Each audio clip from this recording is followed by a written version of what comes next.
اعوذ باللہ من الشیطان الرجیم بسم اللہ الرحمن الرحیم۔ شروع کرتی ہوں اللہ کے بابرکت نام سے جو بڑا مہربان اور نہایت رحم فرمانے والا ہے۔ لاکھوں کروڑوں درود و سلام ہو کملی والے آقا محمد مصطفیٰ صلی اللہ علیہ وآلہ وسلم پر، جو خاتم النبیین ہیں، جو خاتم المرسلین ہیں، جن کے بعد نہ کوئی نبی ہے نہ رسول ہے۔ لاکھوں کروڑوں درود و سلام ہوں اہل بیت پر۔ السلام علیکم ورحمۃ اللہ وبرکاتہ۔ آپ دیکھ رہے ہیں میرا یوٹیوب چینل مکافات عمل۔ آج کی ویڈیو آپ لوگوں کے لیے بہت ہی مجرب ہے اور بہت ہی آزمودہ ہے، دشمن سے نجات کے لیے ہے، دشمن کو نیست و نابود کرنے کے لیے ہے۔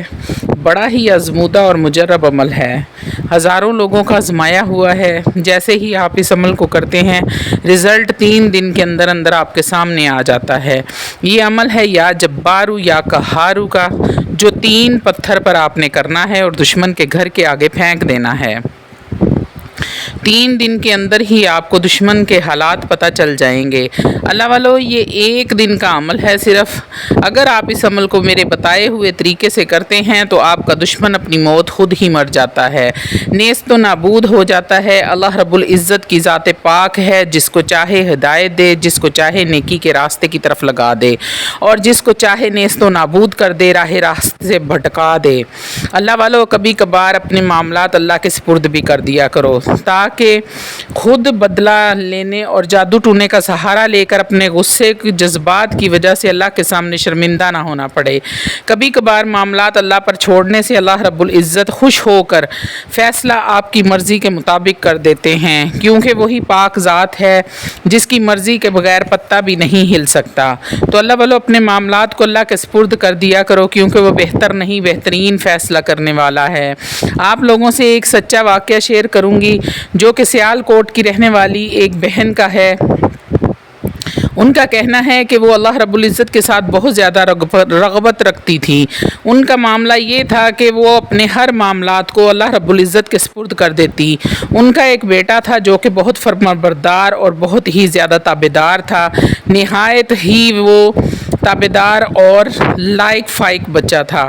ماں کے ساتھ گھر کے کاموں میں بھی بہت ہیلپ کرتا تھا۔ کہتی ہیں کہ ان کے گھر میں پانی کا مسئلہ تھا، پانی دور سے بھر کے لانا پڑتا تھا۔ کہتی ہیں کہ میرا بیٹا جاتا اور پانی بھر لاتا۔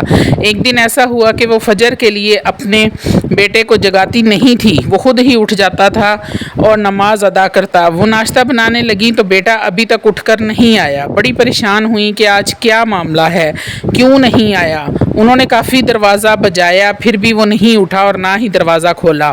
اس کے کمرے کے اندر داخل ہوئی، وہ بے سدھ پڑا ہوا تھا۔ کافی ہلایا جلایا تو بڑی ہی سستی اور کاہلی کے ساتھ اٹھا اور اپنا بستر سمیٹا اور باہر چلا گیا، اور اپنی ماں کے ساتھ سلام تک نہ کیا، مطلب کہ اس طرح سے بکھلایا ہوا تھا۔ وہ کہتی ہیں کہ میں بڑی پریشان ہوئی، اس کے کمرے میں گئی، اس کا بستر ٹھیک کرنے لگی تھی تو دیکھا کہ تکیے کے پاس ایک تعویذ پڑا ہوا تھا۔ اس کا معمول تھا کہ وہ اللہ کے ساتھ رغبت رکھتی تھی، اس لیے ان کو معلوم تھا کہ اس کو کس طرح زائل کرنا ہے۔ انہوں نے سورہ فلق اور سورہ ناس اور آیت الکرسی جو بھی ان کو معلوم تھا پڑھ کر دم کیا، اور بیٹے سے کہا کہ اس کو کہیں دور نہر یا کنویں میں پھینک دو تاکہ یہ ٹھنڈا ہو جائے، اور پیچھے مڑ کر نہیں دیکھنا۔ اس نے جب اس طرح بیٹے کو سمجھایا تو اس نے کہا ٹھیک ہے، میں چلا جاتا ہوں۔ جیسے ہی وہ گھر سے باہر نکلا، اس کا ایک بہت پرانا دوست، بڑا ہی قریبی دوست تھا، کہنے لگا کہاں جا رہے ہو، آج کل بڑی سیر و تفریح کرتے ہو۔ اس نے کہا کہ کہیں کام سے جا رہا ہوں۔ کہنے لگا میں بھی ساتھ چلتا ہوں۔ وہ بھی ساتھ چل دیا۔ راستے میں تو اس نے کچھ نہیں کہا۔ جب تعویذ پھینک دیا، اس دوست نے کہا کہ مجھے کوئی آواز آ رہی ہے، کیا تمہیں کوئی آواز آتی ہے؟ اس نے کہا کہ نہیں، مجھے تو کوئی آواز نہیں آ رہی۔ دوست نے کہا کہ مجھے ایسے لگ رہا ہے جیسے کوئی میرا نام پکار رہا ہے۔ تو اس نے کہا مجھے تو کوئی آواز نہیں آ رہی۔ خیر واپس آ گئے، وہ اپنے گھر چلا گیا، یہ اپنے گھر آ گیا۔ تو اگلے دن اس کے دوست کو انتہائی تیز بخار ہو گیا، اس کے گلے کی رگیں، اس کی نسیں اتنی زیادہ پھول گئیں کہ اس کے پورے جسم کی نسیں پھولنا شروع ہو گئیں، اور اتنی پھولیں کہ پورے جسم کی رگیں پھٹ گئیں۔ اب جو دوست تھا اس کی ماں ان کے گھر آئیں اور رو رو کر اونچی اونچی آواز میں کہنے لگی مجھے معاف کر دو، مجھے معاف کر دو۔ تو وہ بہن کہنے لگی کہ میں نے کہا کہ بیٹا تمہارا فوت ہوا ہے، تم ہم سے معافی کیوں مانگ رہی ہو؟ کہنے لگی کہ میں آپ سے حسد کرتی تھی کہ آپ کا بیٹا بڑا فرما بردار ہے، لائق ہے، پڑھائی میں اچھا ہے۔ میں نے آپ کے بیٹے پر جادو کروایا تھا اور تعویذ آپ کے بیٹے کے سرہانے رکھ گئی تھی جس دن میں آپ کے گھر پہلے آئی تھی۔ مجھے نہیں پتا کہ وہ مجھ پر الٹا کیسے پڑ گیا ہے۔ اللہ رب العزت پر توکل کرنے اور اپنے فیصلے اللہ کے سپرد کرنے کا نتیجہ ایسے ہی ہوتا ہے۔ اللہ رب العزت نے اس کا بدلہ لیا۔ آپ خود بتائیں کہ اللہ بہتر نہیں بہترین کرنے والا ہے یا نہیں؟ تو اللہ والو اپنے معاملات کو اللہ کے سپرد کیا کرو، نہ کہ اپنے جذبات اور غصے کے آگے جادو ٹونے کے ذریعے بدلہ لینے لگ جاؤ۔ ہم آتے ہیں عمل کے مکمل تفصیلی طریقے کی طرف۔ تو طریقہ بتانے سے پہلے چھوٹی سی التماس ہے کہ روحانی اجازت کے لیے چینل کو لازمی سبسکرائب کر لیا کریں اور کومنٹ میں سبحان اللہ لکھ دیا کریں تاکہ آپ کو عمل کی اجازت مل جائے۔ اگر آپ ایسا نہیں کریں گے تو آپ کو عمل کی اجازت نہیں ہوگی۔ آپ نے کرنا کیا ہے، کوئی سے بھی 3 پتھر لینے ہیں اور 2 نفل صلاۃ التوبہ کے آپ نے ادا کرنے ہیں، اور اپنے دشمن کا نام لے کر اللہ سے اپنے گناہوں کی معافی مانگنی ہے اور ہر طرح سے توبہ کرنی ہے کہ جو بھی مجھ سے جانے انجانے یا جان بوجھ کر کوئی بھی کوتاہی ہوئی ہو، یا میرے پروردگار مجھے معاف فرما۔ آپ نے جو پتھر تھے وہ اپنے سامنے رکھ لینے ہیں اور 11 مرتبہ دعا مانگنے کے بعد آپ نے 11 مرتبہ سورہ ناس اور 11 مرتبہ سورہ فلق پڑھنی ہے۔ دشمن کا تصور اپنے ذہن میں رکھنا ہے۔ سورہ فلق اور سورہ ناس پڑھنے کے بعد آپ نے اپنے دشمن کا نام لینا ہے، اس کی ماں کا نام لینا ہے اور دشمن کو ہدیہ کر دینا ہے۔ آپ نے اس کے ساتھ بھلائی کا معاملہ کرنا ہے۔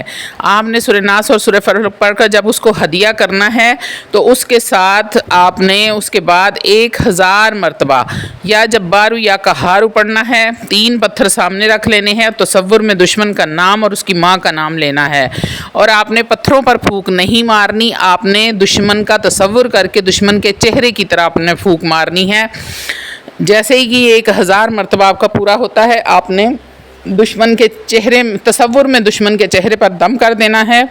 آپ نے 1000 مرتبہ یا قہارو یا جبارو پڑھنے سے پہلے نہ تو درود پاک پڑھنا ہے اور نہ ہی آپ نے بسم اللہ الرحمن الرحیم پڑھنا ہے، کیونکہ کوئی بھی جلالی عمل کرنے سے پہلے آپ اگر درود شریف پڑھتے ہیں یا بسم اللہ الرحمن الرحیم پڑھتے ہیں تو اس عمل کا جلال کم ہو جاتا ہے، ٹھنڈا پڑ جاتا ہے، اتنا آپ کو فائدہ نہیں ہوتا جتنا آپ کو فائدہ ہونا چاہیے۔